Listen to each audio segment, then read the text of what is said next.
আমরা ছোটবেলায় শুনছিলাম যাদের আর্থিক সচ্ছলতা নাই তারা মানুষের কাছে পয়সা চায়, টাকা চায়, কিন্তু আল্লাহ রহমতে আপনাদের দোয়ায় বিশ্বাস চর্মায় ইসলামী আন্দোলন বাংলাদেশে আমি বর্তমানে দায়িত্ব পালন করছি। শুধু আমি নয়, আমার বাবা, আমার দাদা, আমার দাদার দাদা, তারাও কিন্তু আলহামদুলিল্লাহ অর্থনৈতিক ভাবে আল্লাহ অনেক সচ্ছল রেখেছে। আমার প্রধানমন্ত্রী তিনি কিন্তু প্রথম জীবনে যখন কাজ করেছিলেন তখন তিনি নিজের ব্যবসার টাকা দিয়া দাদাদের থাকা অবস্থায় পাপের টাকা নেয় নেয় তার নিজের ব্যবসার টাকা দিয়া তার উপর হজ খরচ করেছে। সেই টাকা দিয়ে কিন্তু হজ করেছে। আর পুরা বছর আমরা বিজ্ঞানী আসলে প্রকৃত বিক্ষোভ তারা আজকে বাংলাদেশে প্রমাণিত হয়ে গেছে।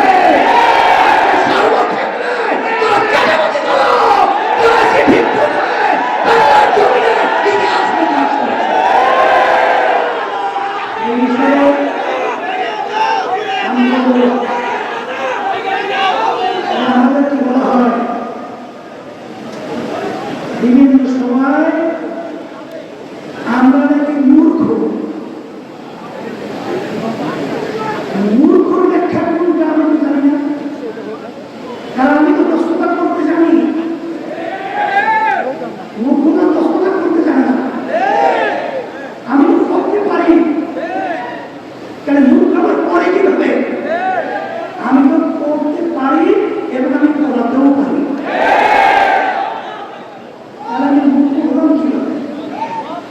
আসলে যারাই বক্তব্য হয়ে গেছে তারাই হলো জ্ঞান পাবি, তারাই হলো প্রকৃত মূর্খ।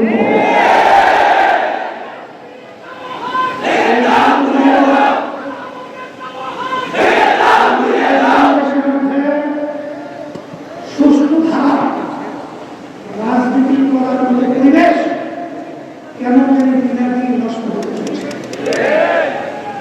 কিন্তু আমাদের দুঃখ হয় এই দেশটা আমার, এই দেশকে আমি জন্মগ্রহণ করেছি, এই দেশের মহব্বত এটা ইমানের অংশ। সে লক্ষ্যে আপনারা দেখেছেন জুলাই 5 আগস্ট ইসলাম আন্দোলন বাংলাদেশ,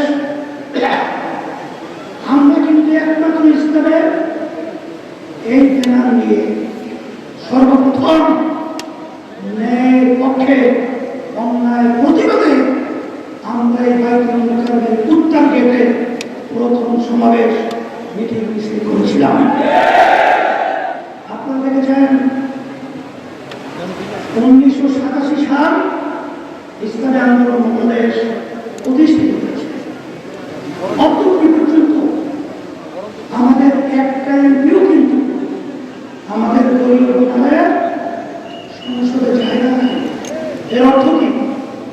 আমরা তো দুর্বল না, কিন্তু আমরা চাঁদাবাজদের সহযোগী হই না, খুনিদের সহযোগী হই নাই, দেশের টাকা বিদেশের পাচারকারীদের সহযোগী ক্ষমতায় যাওয়া